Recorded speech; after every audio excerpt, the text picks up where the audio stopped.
So dito nga po mga kalingap mga kaed, si Viancy sobrang nahihiya na at gusto nang matapos ang bahay nila. So yan po yung ating pag-uusapan po mamaya mga kalingap mga kaedsi.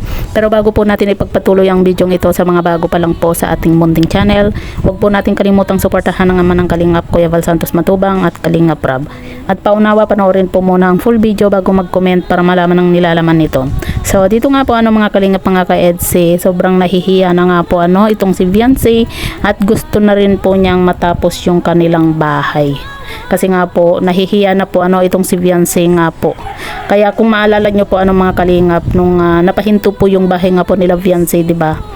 Yun bang napaiyak po tayo at nalungkot nga po dahil nga po sa napaiyak na lang din po itong si Viancy dahil nga po sa mga basher din po. Kumbaga hindi po siya napaiyak dahil sa napahinto po noon ang pagpapagawa po ng bahay nila. Kumbaga naiyak na lang po siya dahil nga po sa mga naririnig po niya sa mga basher.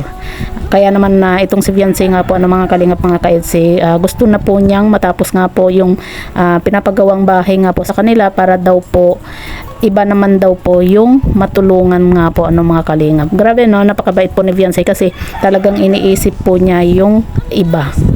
'Di ba?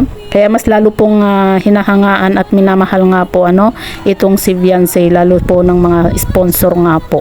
At talagang napakaswerte po ni Viancy mga kalingap mga kaedsi kasi nga po kita nyo naman po 'di ba kung gaano kalaki po yung pinagawang bahay nga po nila Viancy.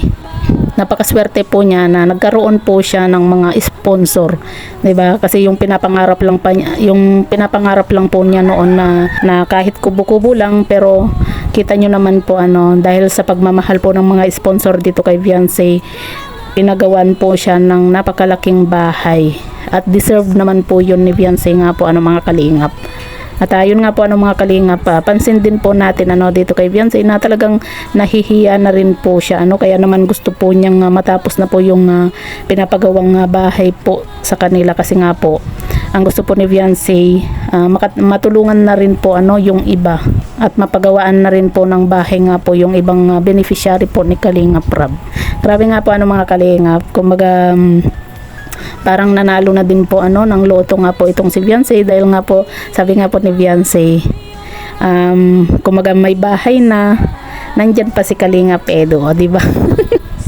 Grabe talagang laging nandyan si Kalingap Edo sa puso at isip po ni Viancy, di ba? Grabe, kinilig po ako dun sa sinabi nga po ni Viancy na yun na may bahay na nandyan pa si Kalingap Edo, di ba? Maging si Kalingap Edo hindi po niya inaasahan na ganun po yung sasabihin nga po ni Viancy. Kaya pansin po natin kay Kalingap Edo na mukhang kinilig din po sa sinabi nga po ni Viancy na yun na napakaswerte po ni Viancy daw na may bahay na nandyan ka pa, sabi nga po niya kay Kalingap Edo, di ba? Sana all di ba pinakilig na naman po tayo ng EDSI. Yun bang yun bang kahit sa mga simpleng salita, simpleng hawakan, di ba?